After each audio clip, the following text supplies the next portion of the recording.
Determinants की study हमने last classes में कर ली है। अब क्वेश्चन ये उठता है कि डिटर्मिनेंट्स का हमारे लाइफ में यूज क्या है। तो कुछ यूज हम आज की क्लास में हम लेंगे। और फर्स्ट यूज है एरिया ऑफ ट्रायंगल। कोई भी ट्रायंगल हो, यदि उसके 3 वर्टिसेस के कोऑर्डिनेट्स गिवन है, देन आप उसका एरिया डिटर्मिनेंट की हेल्प से कैसे कैलकुलेट कर सकते हैं, उसको हम इस टॉपिक के अंदर सीखेंगे। स्टूडेंट्स, स्टार्ट करते हैं।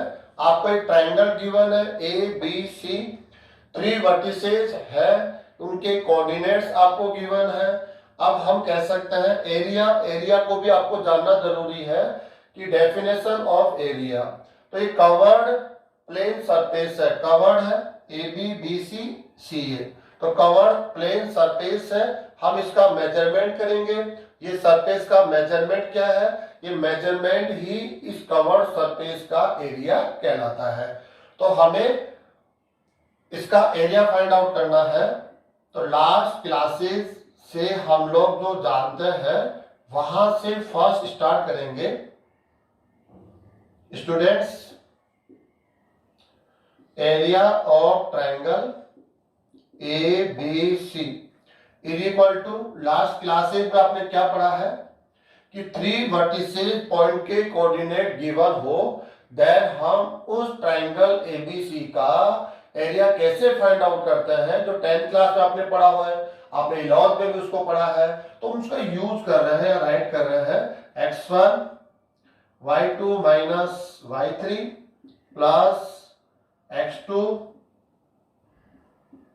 y3 minus y1 plus x3 sorry y1 minus y2 square unit. Student, last classes में आपने ये फॉर्मूला पढ़ा है, लेकिन करंट में हम बात करते हैं। क्वेश्चन है एप्लीकेशन ऑफ डिटर्मिनेंट्स। हमें इस ट्रायंगल का जो एरिया है वो डिटर्मिनेंट के यूज से फाइंड आउट करना था, और हम अभी तक हमने कहीं भी डिटर्मिनेंट को यूज नहीं किया है। तो स्टूडेंट्स, ये लास्ट क्लासेस में आप इस फॉर्मूले की हेल्प से एरिया ऑफ ट्रायंगल को कैलकुलेट कर रहे थे। अब हम इसको एक्सप्रेस करेंगे, इसको हम राइट करेंगे डिटर्मिनेंट के फॉर्म में। तो कैसे राइट करेंगे हम इसको? 1/2 जो आपका हाफ है वो उसके बाहर रहेगा, एंड 3 into 3 ऑर्डर का आप एक डिटर्मिनेंट यहां पर लेंगे। अब इसके जो रो एंड कॉलम है कैसे लेना स्टूडेंट? काफी सिंपल है। आप इसका फर्स्ट वर्टेक्स पॉइंट ले लीजिए ए, इसके कोऑर्डिनेट्स को आप फर्स्ट रो में राइट करेंगे x1 y1, एंड जो लास्ट एलिमेंट है 1। अब b को यूज कीजिए आप, x2 y2 1। वर्टेक्स c के लिए थर्ड रो x3 y3 1। तो स्टूडेंट्स, आप जब इसको एक्सप्रेस करेंगे, एक्सपेंडिंग फॉर्म में लाएंगे तो ये आ जाएगा, और इसको डिटर्मिनेंट में लिखना चाहेंगे तो ये आ जाएगा। दोनों से सेम वैल्यू आपको मिलनी है। अब हम 12th क्लास में जब भी हमारे पर फोर्स आता है कि आप डिटर्मिनेंट के यूज से एरिया को फाइंड आउट करना है, एरिया ऑफ ट्रायंगल को फाइंड आउट करना है, देन आप ये फॉर्मूला यूज न लेकर आपको ये फॉर्मूला यूज लेना है। अब आपका जो यूनिट होगा वो स्क्वायर यूनिट होगा। स्टूडेंट्स, बात को भी जानना जरूरी है, जो ये डिटर्मिनेंट आपको मिलता है इसकी वैल्यू पॉजिटिव भी मिलेगी, आपको नेगेटिव भी मिलेगी। अब पॉजिटिव और नेगेटिव जनरली आपको जानता है कि जो भी एरिया हम कैलकुलेट करते हैं वो ऑलवेज पॉजिटिव होना चाहिए। यदि वो नेगेटिव आ भी जाता है तो हम उसे पॉजिटिव बना के फाइनल आंसर देते हैं। लेकिन ये हम जान ले पॉजिटिव एंड नेगेटिव साइन आता क्यों है। तो फर्स्ट इसका रीजन ये है कि हम डिटर्मिनेंट की हेल्प से area of triangle find out कर रहे हैं। तो आप लोगों ने स्टडी किया है डिटर्मिनेंट की जो वैल्यू होती है वो पॉजिटिव भी होती है एंड नेगेटिव भी होती है। लेकिन थोड़ा सा हम इसके डेप्थ में चलते हैं। Positive and negative area of triangle जो एक वेक्टर होता है, आप जानते हैं एरिया है वो हमेशा एक वेक्टर क्वांटिटी है, और वेक्टर क्वांटिटी है तो डायरेक्शन उसमें होनी है। तो प्लस एंड माइनस जो साइन हमें एरिया ऑफ ट्राइंगल के साथ मिलता है, कभी प्लस मिलेगा तो कभी आपको माइनस मिलेगा। वो साइन आपको एरिया ऑफ ट्राइंगल की डायरेक्शन को शो करता है। कैसे शो करता है स्टूडेंट्स, आप यहां से समझ सकते हैं। प्लस का मीनिंग है कि जो सरफेस है उसके परपेंडिकुलर डायरेक्शन होती है। सरफेस एरिया इसकी जो डायरेक्शन होती है उस सरफेस के परपेंडिकुलर 90 डिग्री पर। स्टूडेंट्स अगर आप इसको पॉजिटिव बोलते हैं तो इसके अपोजिट जो नेगेटिव होगा इसको हम नेगेटिव साइन बोलेंगे। ये भी परपेंडिकुलर है, लेकिन ये माइनस साइन के साथ आएगा तो ये क्या आएगा स्टूडेंट, प्लस के साथ आएगा। अगर आप इसको माइनस से शो कर रहे हैं तो इसको भी करना पड़ेगा प्लस से शो करना पड़ेगा। तो स्टूडेंट प्लस एंड माइनस जो भी सरफेस का एरिया आप कैलकुलेट कर रहे हैं उसकी डायरेक्शन को शो करता है, और डायरेक्शन पॉजिटिव हो सकती है एंड उसका नेगेटिव भी हो सकती है, लेकिन सरफेस के परपेंडिकुलर हमेशा सरफेस एरिया की डायरेक्शन होती है। स्टूडेंट्स यहां से भी आप देख सकते हैं, आप जो कोऑर्डिनेट यूज कर रहे हैं, जो वर्टेक्स यूज कर रहे हैं, आप उसको टू टाइप से यूज कर सकते हैं, ए बी सी। अगर आप इसको देखते हैं तो एंटी क्लॉकवाइज है, आप यहां से यूज कर सकते हैं ए सी बी, तो आप कह रहे हैं कि ये क्लॉकवाइज है। तो टू टाइप यहां पर डायरेक्शन है। एक डायरेक्शन में आपको एरिया पॉजिटिव मिलेगा, अपोजिट डायरेक्शन में आपको एरिया नेगेटिव मिलता है। तो आपको जो एरिया मिलेगा वो प्लस एंड माइनस दोनों साइन के साथ स्टूडेंट मिल सकता है। लेकिन करंट में जो हम टॉपिक पढ़ रहे हैं अभी हम डायरेक्शन को इग्नोर करेंगे और ओनली उसका हम मैग्नीट्यूड फाइंड कर रहे हैं, उसका हम लोग परिमाण लिख रहे हैं। इसलिए हम यहाँ पर जो भी क्वांटिटी हमें मिलेगी उसकी एब्सोल्यूट वैल्यू हमें लिखनी है। एब्सोल्यूट वैल्यू का मीनिंग होता है आप प्लस को भी इग्नोर करेंगे, माइनस को भी इग्नोर करेंगे। एज एग्जांपल आपका जो एरिया आ गया वो +4 आ गया, तो आप प्लस को इग्नोर करके 4 लिख दीजिए, -4 आ गया तो माइनस को इग्नोर करके आप 4 लिख दीजिए, स्क्वायर यूनिट जी स्क्वायर यूनिट। तो स्टूडेंट आप हमेशा जो भी एरिया आपको यहां से मिलता है आप उसके साथ प्लस भी यूज नहीं करने वाले हैं, आप उसके साथ माइनस भी यूज नहीं करेंगे, आप उसकी एब्सोल्यूट वैल्यू को यूज करेंगे। ओके स्टूडेंट्स, इसके जो कुछ नोट है वो हम लोग यहां पर राइट डाउन कर लेते हैं। स्टूडेंट्स कुछ नोट हम लोग यहां देख लेते हैं। We know that area is positive quantity, ये तो आप जानते हैं। किसी भी सरफेस का एरिया आप कैलकुलेट कीजिए वो हमेशा हम पॉजिटिव क्वांटिटी के फॉर्म में लेते हैं। क्यों लेते हैं, क्योंकि उस टाइम पर हम उसकी डायरेक्शन को इग्नोर करते हैं। स्टूडेंट्स उसकी डायरेक्शन जो प्लस और माइनस है उस समय हम उसको इग्नोर कर देते हैं, इसलिए we know that area is positive quantity, हम उसको पॉजिटिव ही लेते हैं। So we always take it absolute value. Absolute value का मतलब होता है कि जो एरिया आपको मिल रहा है +5 मिला तो आपको प्लस को इग्नोर करके 5 लिखना है, -5 मिलता है तब भी आपको माइनस को इग्नोर करके 5 लिखना है। आपको उस क्वांटिटी के साथ प्लस भी यूज नहीं करना, आपको माइनस भी यूज नहीं करना है। तो जो वैल्यू हमें मिलती है, जो क्वांटिटी मिलती है उसे हम एब्सोल्यूट वैल्यू, एब्सोल्यूट क्वांटिटी कहते हैं। तो इसका आप जरूर ध्यान रखें, जब भी आप एरिया ऑफ ट्राइंगल कैलकुलेट करते हैं तो आपको इसका विशेष ध्यान देना है कि आप फाइनली उसकी एब्सोल्यूट वैल्यू लिखकर ही आंसर को कंप्लीट करें। Okay student, second, if area is given, ऐसा भी हो सकता है हर एक प्रॉब्लम में आपसे एरिया ऑफ ट्राइंगल इसकी कैलकुलेशन वो करवाए, ऐसा जरूरी नहीं है। स्टूडेंट्स वो आपको उस ट्राइंगल का एरिया दे भी सकता है, अगर वो एरिया देगा तो डेफिनेट वो भी उसकी एब्सोल्यूट वैल्यू देगा, एब्सोल्यूट वैल्यू देगा आपको। तो आपको क्या करना है, then we should use both sign. हमें उसके साथ जो एब्सोल्यूट वैल्यू गिवन है उसके साथ both sign plus and minus को यूज करना चाहिए। ये सजेशन कर रहा है, तब आपको वहां से कंप्लीट आंसर मिलेगा।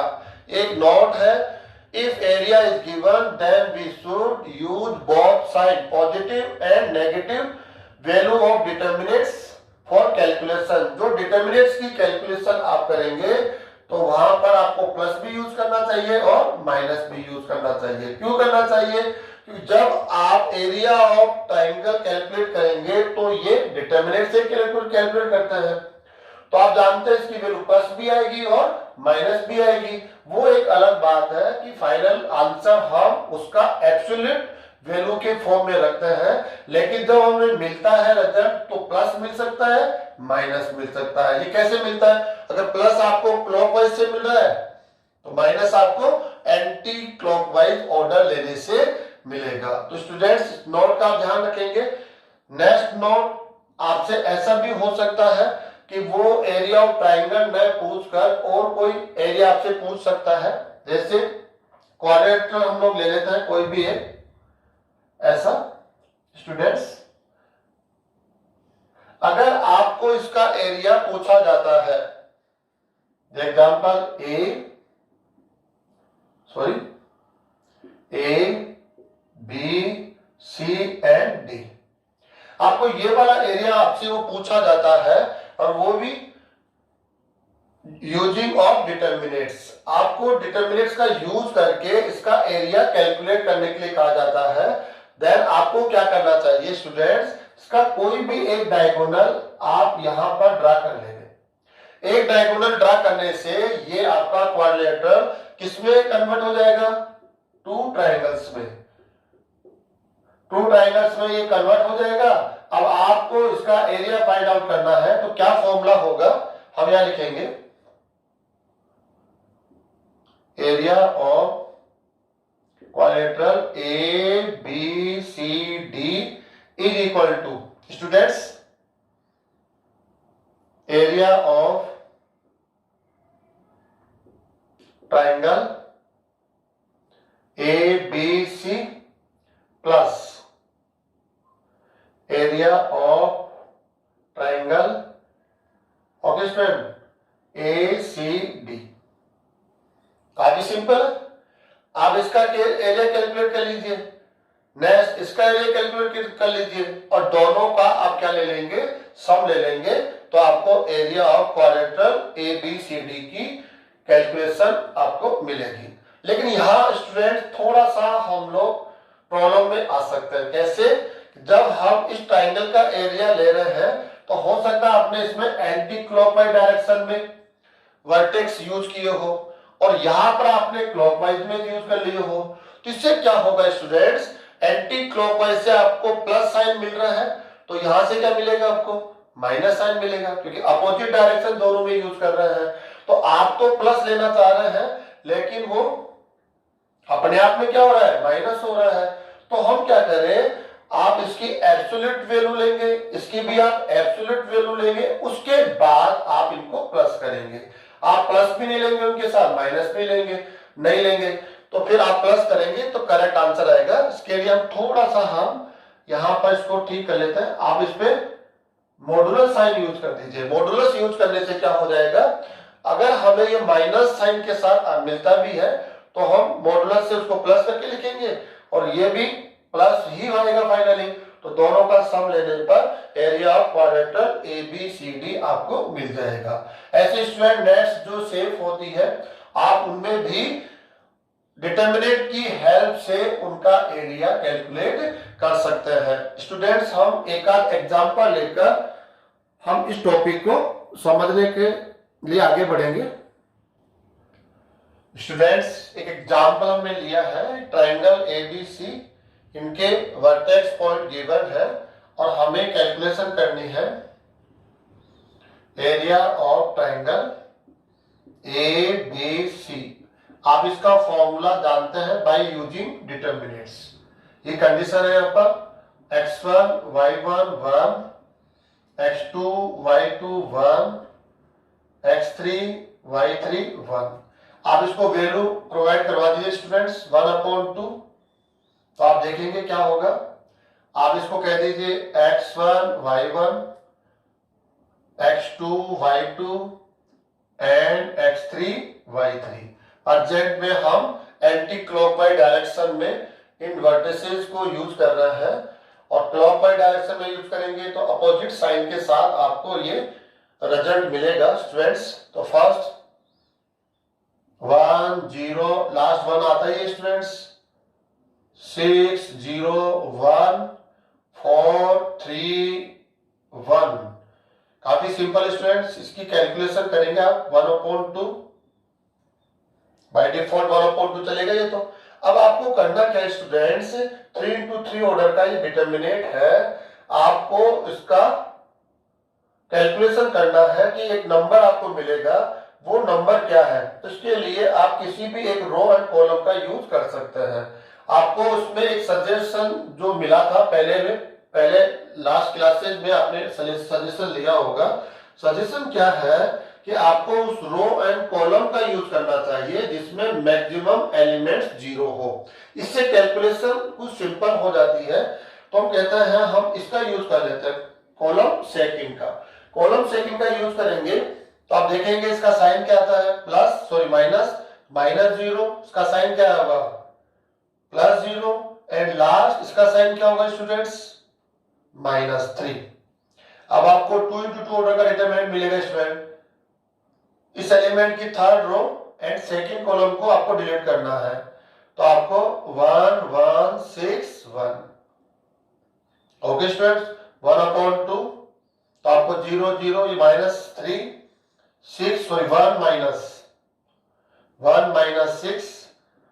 तो रिजल्ट मिलता है 1/2 स्टूडेंट्स -5 प्लस 15, तो रिजल्ट मिला हमें 15/2 स्क्वायर यूनिट। ओके स्टूडेंट्स, अब आप देख रहे हैं कि जो आपको एरिया ऑफ ट्रायंगल मिल रहा है वो ऑलरेडी एब्सोल्यूट वैल्यू है, ना हम इसके साथ प्लस ले रहे हैं ना हम माइनस ले रहे हैं। प्लस ले भी रहे हैं तो हम इसको शो नहीं कर रहे हैं, यहाँ पर ऑलरेडी पॉजिटिव कह सकते हैं या एब्सोल्यूट वैल्यू बोल सकते हैं। यदि ये माइनस के साथ आ जाता है तब हमें एक स्टेप और लिखना पड़ेगा, area of triangle is equal to, अगर माइनस है तो माइनस को इग्नोर करेंगे और ओनली पॉजिटिव वैल्यू को आपको लिखना होता है। स्टूडेंट्स, हमने यहाँ पर जो ऑर्डर लिया ABC, ये ऑर्डर इस ट्रायंगल का एरिया कैलकुलेट करने में हमने यूज किया था। यदि आप ऑर्डर चेंज कर देंगे ACB, ऐसे ऑर्डर चेंज कर देंगे, या CBA या BAC, कहीं से भी स्टार्ट कर सकते हैं स्टूडेंट। इसमें कोई ऐसा नहीं है कि आपको ये A से स्टार्ट करना पड़ेगा, आप किसी भी वर्टेक्स पॉइंट से स्टार्ट कर सकते हैं।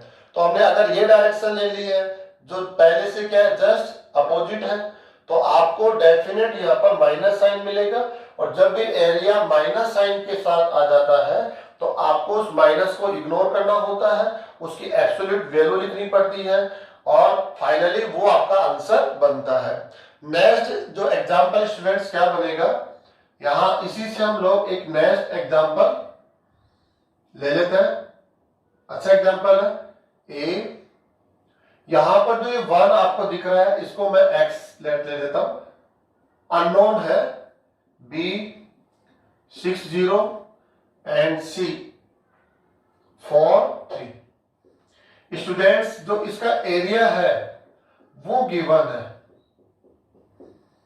इसका जो एरिया है, area of triangle is equal to 15/2 square unit, ये गिवन है।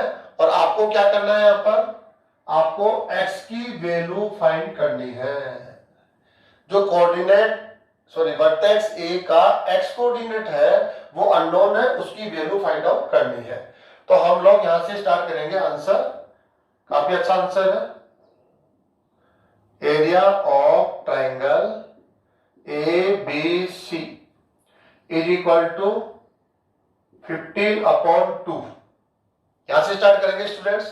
अब आप याद कीजिए जो हमने यहां पर नोट दिया था कि जब भी आपको किसी भी ट्रायंगल का एरिया गिवन हो और आपको एक अननोन वैल्यू को फाइंड आउट करने के लिए कहा गया हो, तब आपको उस एरिया को प्लस एंड माइनस दोनों ही साइन के साथ यूज करना चाहिए। इससे आप कंप्लीट आंसर दे पाएंगे।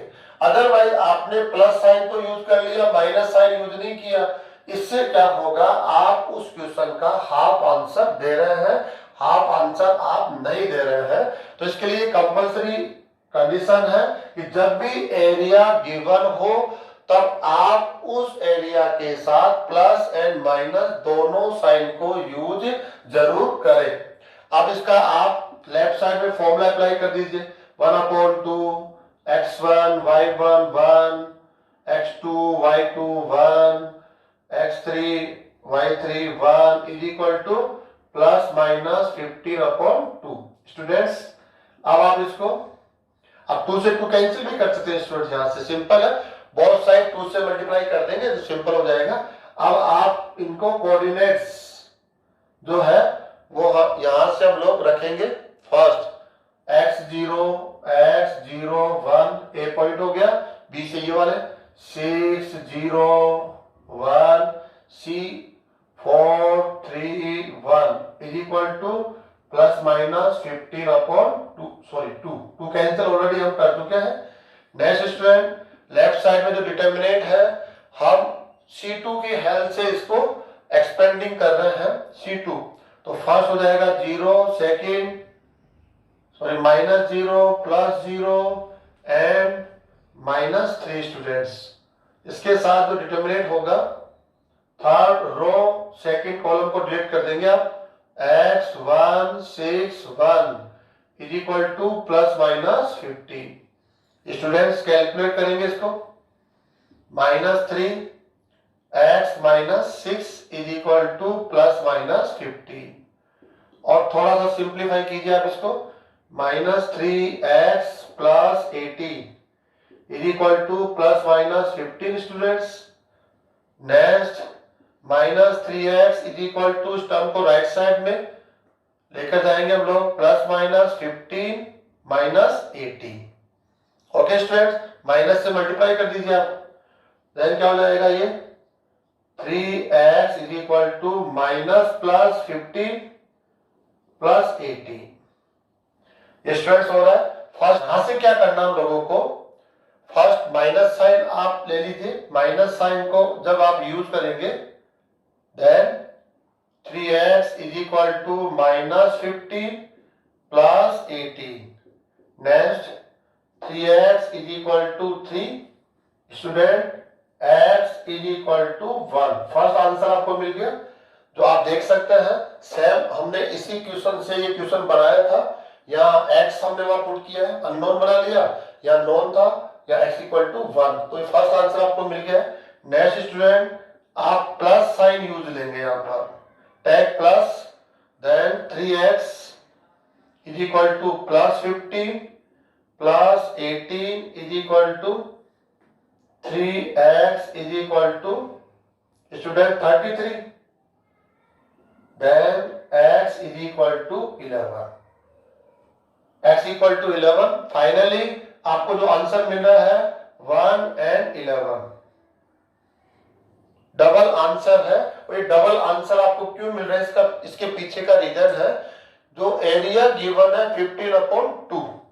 जब आप इस एरिया को x के लिए यूज लेना चाहते हैं, x की कैलकुलेशन के लिए यूज लेना चाहते हैं, देन आपको इसके साथ plus sign and minus both sign use करने होंगे, यूज करने चाहिए आपको। दोनों साइन यूज करेंगे तब जाकर x की ऑल वैल्यू को आप कैलकुलेट कर पाएंगे। अब 1 ऑलरेडी आप इस क्वेश्चन में देख रहे हैं, लेकिन सेकंड जो वैल्यू आपको मिल रही है 11, आप चाहे तो x के यहाँ इस पैलेस पर 11 पुट करके इसकी कैलकुलेशन करें, एरिया ऑफ ट्राइंगल एबीसी, आप देखेंगे उससे आपको 15/2 स्क्वायर यूनिट ही मिलेगा। तो यहां से हम कह रहे हैं यदि आप प्लस माइनस 15/2 यूज नहीं करते यहाँ पर, तो आपको ओनली सिंगल आंसर मिलता 1, और आपको x इक्वल टू 11 जो सेकेंड आंसर या पॉसिबल है वो आप आंसर अपने आंसर में नहीं दे पाते, तो वो 50% अनकंप्लीट आपका आंसर होता। स्टूडेंट्स का आप जरूर ध्यान रखेंगे।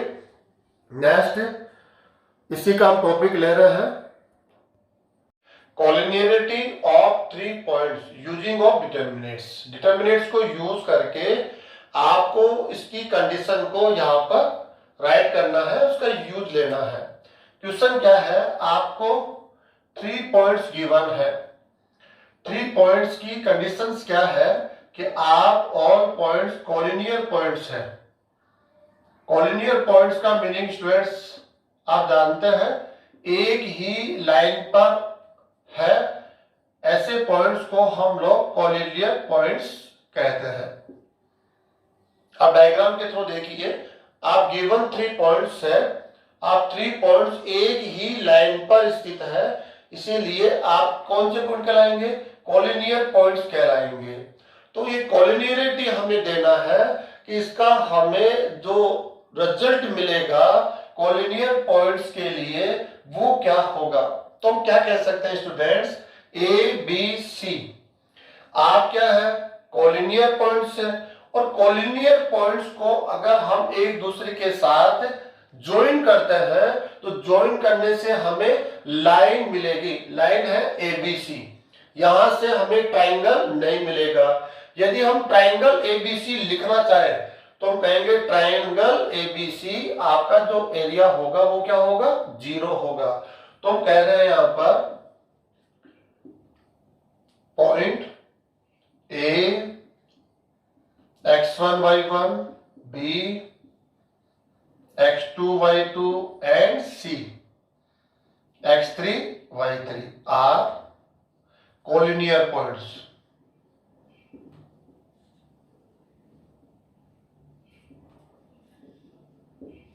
स्टूडेंट्स ये हमें पता है कि आप कॉलिनियर पॉइंट से ये गिवन है, सो इन तीनों पॉइंट्स को आप ज्वाइन करेंगे तो आपको एक लाइन मिलती है ए बी सी। तो हम कहेंगे जो ट्राइंगल होगा, ट्राइंगल ए बी सी, उसका एरिया क्या होगा यहां पर 0। तो हम कह सकते हैं, we can say area of triangle, area of triangle A B C is equal to 0। ये इसके लिए एक कंडीशन है जो हर स्टूडेंट्स को लर्न होनी चाहिए।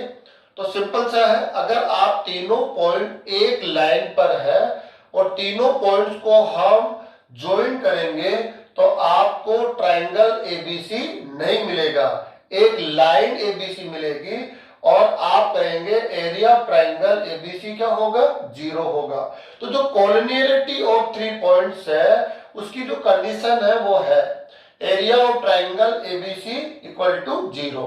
अब नेक्स्ट स्टेप, हम area of triangle using of determinants कैसे कैलकुलेट करते हैं, 1/2 डिटर्मिनेट ऑफ x1 y1 1, हम ये ए पॉइंट के कोऑर्डिनेट यूज कर लेंगे, फिर b x2 y2 1 x3 y3 1 is equal to 0 students. Next student क्या करना है आपको, आप चाहे तो उसको सिंप्लीफाई भी कर सकते हैं, 2 से मल्टीप्लाई कर दीजिए, बोथ साइड 2 से मल्टीप्लाई करेंगे तो लेफ्ट साइड आपका बनेगा x1 y1 1 x2 y2 1 x3 y3 1 is equal to 0।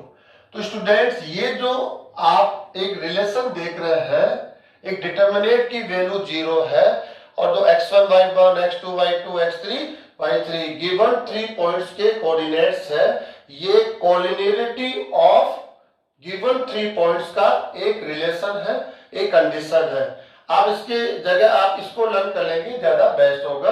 Collinearity of 3 points के लिए आप क्या बोलेंगे, area of triangle ABC is equal to 0। आप इससे चेक भी कर सकते हैं, और चेक करने के अलावा यदि वो कहे कि आप तीनों पॉइंट कॉलिनियर पॉइंट्स हैं तो इस अननोन के की वैल्यू आपको फाइंड आउट करनी हो तो आप यहां से स्टार्ट करेंगे। कॉलिनियर पॉइंट्स के लिए we know that area of triangle ABC is equal to 0। अब ये क्वेश्चन आ जाएगा, के फॉर्म में क्वेश्चन होगा और वहां से आप के की वैल्यू को फाइंड आउट कर लेंगे। नेक्स्ट स्टूडेंट, लास्ट टॉपिक हमारा है हम एक लाइन का इक्वेशन देंगे जो passing through 2 points. Last topic है equation of a line joining given 2 points by using determinants. आपको 2 पॉइंट्स के कोऑर्डिनेट्स गिवन है, उन दोनों पॉइंट्स को आप जॉइनिंग करते हुए एक लाइन लेंगे और उस लाइन का इक्वेशन आपको लिखना है। तो गिवन 2 पॉइंट्स हम ए एंड बी है, उनके कोऑर्डिनेट्स गिवन है और इस लाइन ए बी का इक्वेशन लिखने के लिए हमें कहा गया है। इसके लिए फर्स्ट है आपको इस लाइन पर एक और पॉइंट लेना पड़ेगा। उस पॉइंट को आप पी पॉइंट कह सकते हैं जिसके कोऑर्डिनेट है एक्स एंड वाई। आपको लेट करना पड़ेगा, लेट पी जिसके कोऑर्डिनेट है X Y lie on the line A B. आप इस लाइन का कोई एक पॉइंट है, आप कहीं भी ले सकते हैं, मैंने यहां लिया है तो ये कंपल्सरी नहीं है कि आप यहां लेंगे, आप यहां ले लें, यहां ले लें, कहीं भी ले सकते हैं। अब आपको क्या करना पड़ेगा, यहाँ पर बहुत सिंपल सा है, यहाँ पर एक तर्क हम लोग देंगे, लॉजिक देंगे। पी ए बी आप 3 पॉइंट्स है जो एक लाइन के ऊपर है और एक लाइन पर जो 3 पॉइंट्स होते हैं उन्हें आप कोलिनियर पॉइंट्स कहते हैं। ठीक है, तो हम कह सकते हैं students points P A and B are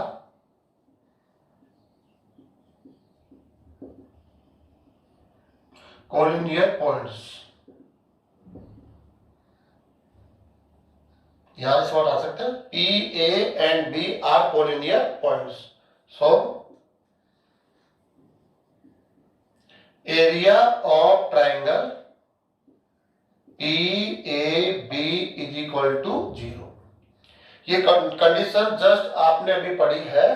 यदि 3 पॉइंट्स कोलिनियर पॉइंट्स हो तो उन तीनों पॉइंट्स को ज्वाइन करने पर एक लाइन आपको मिलेगी, ट्राइंगल कभी भी नहीं मिलेगा। और ट्राइंगल नहीं मिलेगा तो उस ट्राइंगल का जो एरिया होगा वो क्या होगा, 0। तो कोलिनियरिटी की जो कंडीशन है, एरिया ऑफ ट्राइंगल क्या होगा, 0।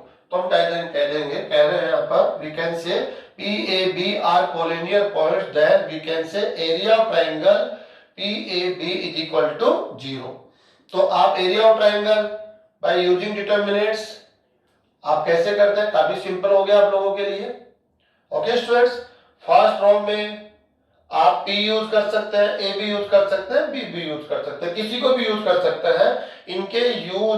इनको चेंज करने से केवल इसका साइन चेंज होगा, इसकी जो एब्सोल्यूट वैल्यू है उसमें कोई चेंजेस नहीं आता है। फाइनली हम लोग वैसे भी साइन को तो एब्सोल्यूट लेना ही है, हमें न प्लस लेना है न माइनस लेना है, और यहाँ तो 0 है इसलिए मीनिंगलेस है। तो हम किसी भी एक पॉइंट के कोऑर्डिनेट फर्स्ट रो में ले लेंगे, सेकंड थर्ड ऐसे आगे बढ़ेंगे।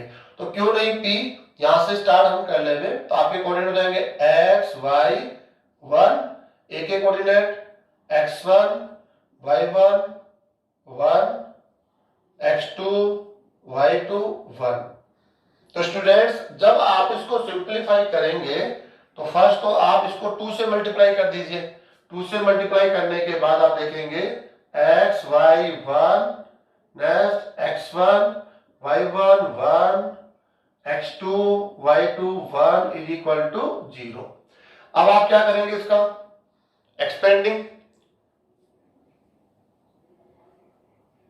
एक्सपेंडिंग करेंगे हम लोग, एक्सपेंडिंग अलोंग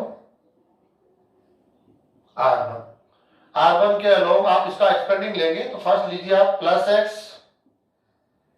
इसको इसे क्रॉस कर देंगे students, y1 minus y2 minus y, ये रो एंड कॉलम को डिलीट करिए, x1 minus x2 last plus 1, ये रो एंड कॉलम डिलीट होगा, ये मल्टीप्लाई हो जाएंगे x1 y2 minus x2 y1 is equal to 0।